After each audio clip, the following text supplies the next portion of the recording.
সেই পরিচয়ের ছবি আমরা ফুটে উঠতে দেখি চৈতালি কাব্যগ্রন্থে, আর তার আগে পরে লেখা কিছু কবিতায় সেই রকমই কিছু একটু শুনবো শ্রাবণী চৌধুরী থেকে।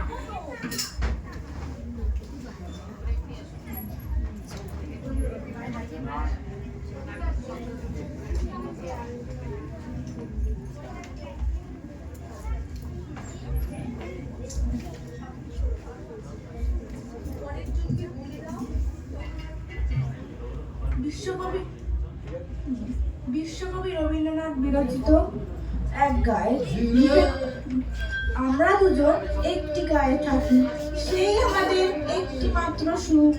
তাদের গাছে গায়ে যে দোয়েল পাখি, তাহার গানে আমার কাছে বুক।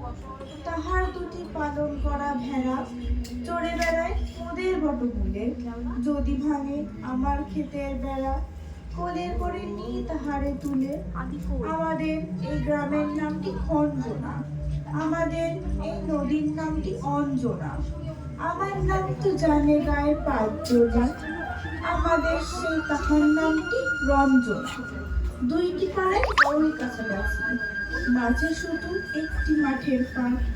তাদের বনে অনেক মধুমাছি, মোদের বনে বাঁধে মধুর চাক।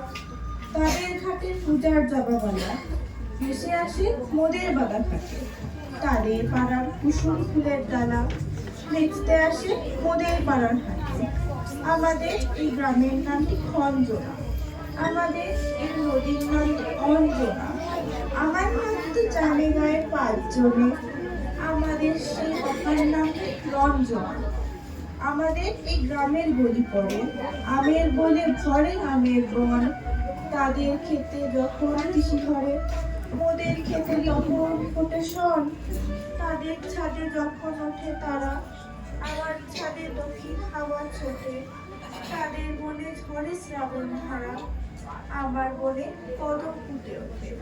আমাদের এই গ্রামের নামটি অঞ্জনা, আমাদের এই নদীর নামটি অঞ্জনা। আমার নাম তো জানে গায়ে পাঁচজনে, আমাদের সেই তাহার নামটি রঞ্জনা।